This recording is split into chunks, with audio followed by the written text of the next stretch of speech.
how's it going? This is Darren Flower from Rock It Up, and I am here hanging out. I am Blackberry stoked to hang out with Blackberry Smoke. See what I did there? I saw what you did there. I appreciate that. And this is my guitar vocal hero, teacher, mentor, Charlie Starr. It's an honor to have a couple minutes with you. Thank you very much. This is my first time seeing Blackberry Smoke. I missed you guys in Toronto a handful of years ago, and I'm still kicking myself for it. Well, yeah, we've had trouble. We've been across the border there a few times, and then been turned away a couple times. Nice. Some people's arrest record can be a little tough, but we'll be back. Right on. I think the last time we were in Canada, we were at a casino with ZZ Top in Windsor. I missed that show too, still kicking myself for that. That was good. But I came all the way from Toronto to be here. It wasn't that far of a drive, man. Yeah. Really stoked. So Thank you very much. wanted to ask you about how you got into music as a young child. Like, what age did you play guitar, start singing, and realizing that you were half decent or excellent in your Well, case? my dad is a guitar player. He's a bluegrass guitar player, singer, and he always played. When I was There's Paul Jackson. in his underwear. He was always playing music, and he was a hobbyist. But he was any free time he had, he was always playing and singing, and so I was always there. And so I would bang around on his guitars. And then finally, when I was about 6 years old, he bought me my own guitar because he got tired of me banging around his guitars too. So, and then he taught me the first, the cowboy chords and some traditional songs, Wreck of the Old 97, and Rolling My Sweet Baby's Arms, and bluegrass songs. And then when I was about 11 years old, I had a good friend who loved Led Zeppelin and Black Sabbath. And so As everybody should. all of a sudden, that music, when it grabs you, it grabs you. And then I found a cassette of Aerosmith Rocks when I was about 12 years old. It was in the mud. And I cleaned it off and took it home and put it in my sister's cassette player and never looked back. It was like, okay, I have to do that. No more interesting music, I have to do that. And then eventually, I started to appreciate everything. And at that age, that's a good age, 11 or 12, to really, for a musician, to really start opening your ears and really start to understand. There goes Brandon still. Hey guys. All kinds of cameo appearance. I'm good. How are you? Cameo. You really start to dissect, and I did. And even the stuff that my mom listened to, she liked rock and roll, whereas my dad liked country and bluegrass. My mom liked the Stones and Bob Dylan and the Beatles. So then I started to, I heard Honky Tonk Women a different way then. I was like, oh wait, okay, well this is like Old Monroe, but it's loud. You know what I mean? It's got that country harmony and all that. So I started to realize that everything intertwines. And then I went down the rabbit hole of blues.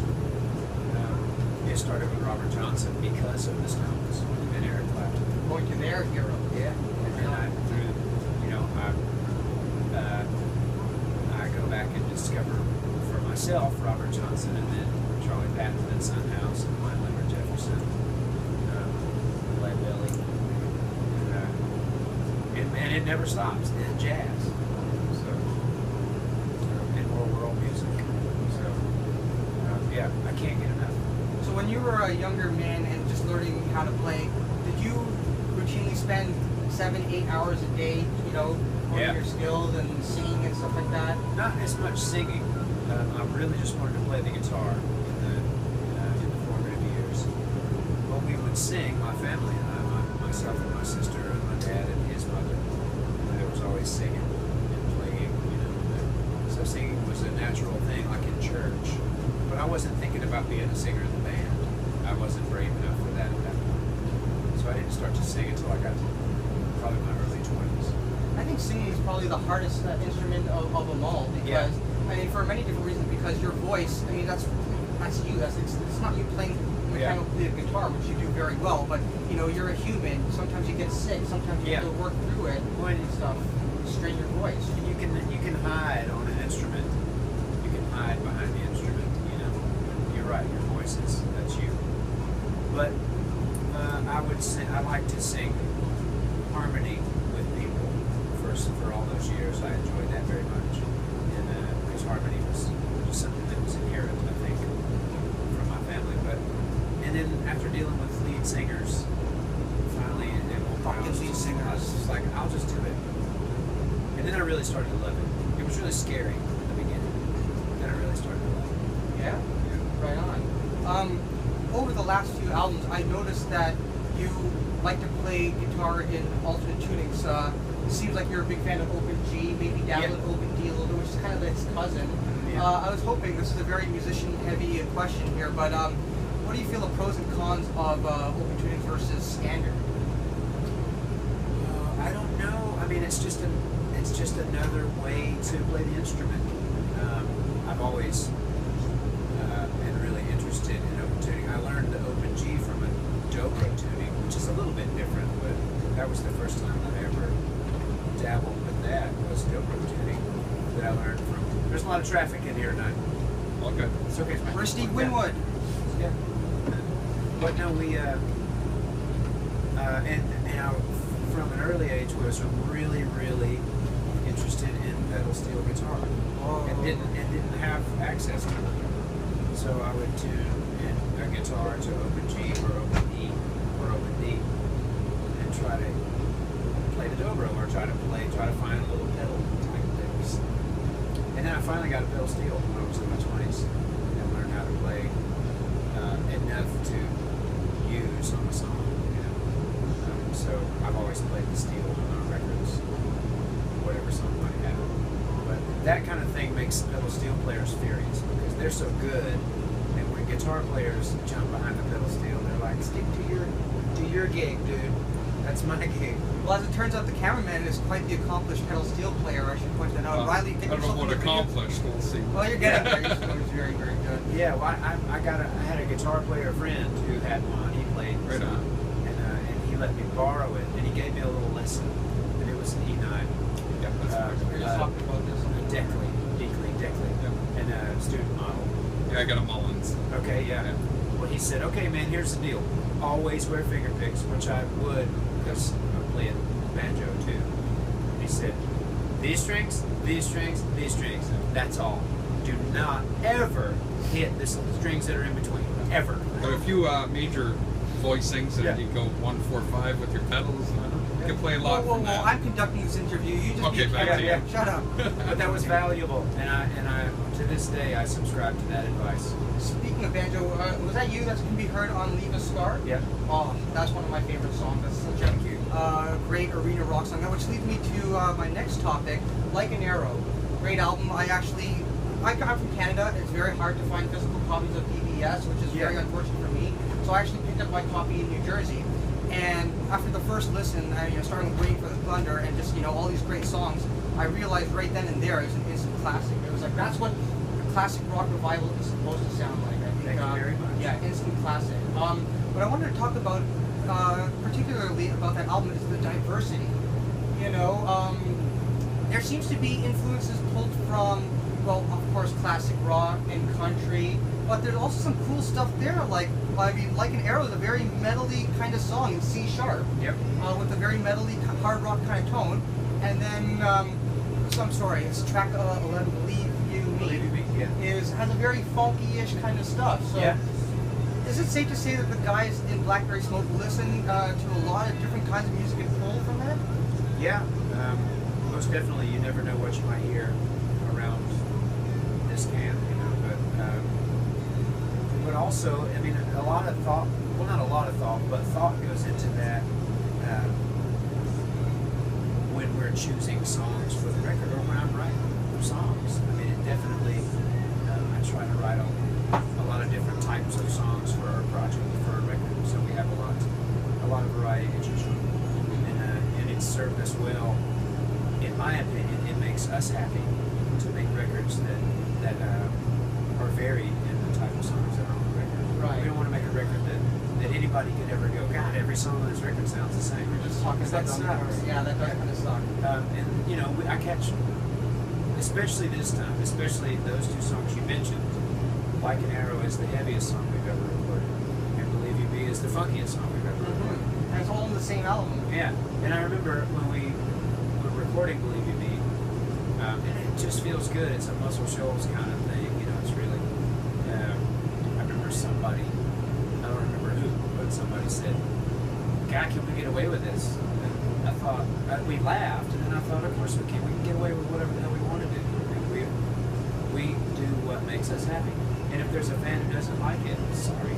I guess you can always just skip to the next song. Yeah. I mean, we're here to make music that makes us happy and the music that we're proud of. We never signed on to make music that's formulaic. Yeah. Interesting.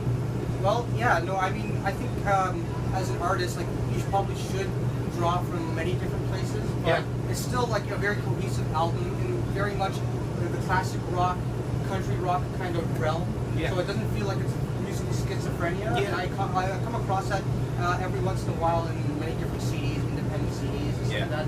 It's very, Schizophrenic. It's Yeah. very musically schizophrenic. Yeah. And but I think that you guys pull it off really well. Again, instant classic. I mean, Thank you. Yeah. So, which brings us to the next point. Rest in peace, blues boss Gregg Allman. Yeah. You know, I think the whole world took it hard. I was at a wedding in Spain when I was reading my Facebook feed. Why was I doing that in a wedding? I don't know. Probably because I was bored and I know some Spanish. But I found out the hard way. I was like, oh my god, you know. Yeah. And as much as I love the song "Free on the Wing," which was awesome when Gregg Allman was alive, Yeah. I think it's a little bit more special to me and to a lot of the fans now, BBS fans, Allman's fans, because he just passed. And, very sad about Butch Trucks too, which Yeah. is probably even sadder death about it, you know. Really. Rough year for the Allman Count. Yeah. And you're an Atlanta gentleman too, so Yeah. that's like, you know, your pride, right? Yeah. We knew that that he was in a bad way, but I don't think any of us knew just how bad it was. We had some friends in his camp that were, I mean, nobody really said much. You know, it was just, I think some people knew. It was like, don't think he'll ever perform again kind of thing. But it was just really sad. I mean, you know, yeah, we're really fortunate to have been able to work with it. Right. Well, I actually have a proposition for you. Next album, check this out. How many of you think this is a good idea? Free on the Wing Part 2, Dickie Betts. There you go, yeah. Well, My idea. We toured with Dickie a good bit back in like 2009, 2010, maybe before that. And he was great. I love Dickie. He's Dickie Betts, man. I mean, what do you say? But I don't know. I haven't heard of him playing music in a long time, so I don't know what's going on. Right. You know, I always talk to people. I think I actually talked to Greg Martin about this a handful of years ago. You know, talking about Dickie versus Dwayne, and what I mean. I guess who was the most important Allman member was probably Dwayne. But I actually am a very big Dickie guy because I love that voice, and you know he was a great songwriter too. Blue Sky this and Memory of Elizabeth Reed. You know what I mean? So for me personally, I think I might actually be more of a Dickie guy. Don't punch me. No. Okay. I mean, they serve two different purposes, but it's such an interesting development in the Allman Brothers' history when all of a sudden Dickie started bringing his songs in, and starting with Blue Sky and singing, and then of course Ramblin' Man and Pony Boy and all that. It was just so great. It was like, okay, you get double for your money then if you put on Brothers and Sisters, and you get those great Gregg songs and great Dickie songs. So I mean, what a band. Right on. Well, speaking of the Brothers and Sisters record, to move away from Blackberry Smoke for just a quick second, I would like to publicly thank a couple people for being really good friends to me. I think we have a mutual friend, Gary Whittle. Yeah. Of course, Scott Munn's the one who helped hook this up. We have a special friend in Belgium, Luke. Yeah. Working on Greg Martin, the boys from Otis. Yeah. I'd like to thank anybody who is watching this video right now, and you know, it was very lucky to have a couple moments of your time. One last thing before I leave and let you get prepared. This is my first Blackberry Smoke concert. Not my last, but this is my first. What am I going to expect at this show? What are people who've never been to a Blackberry Smoke show, you know, going to expect? Cartwheels, pyro, backflips? No, none of Dancing that. bears? No, just a good loud rock and roll show. Yeah. And you know, we'll play a little off each record and maybe a surprise or two. Excellent. All right. Well, thank you very much, Blues Boss Charlie Starr. Thank it you was very an honor much. to talk to you. And this is is Darren Flowers signing off for Rock It Up.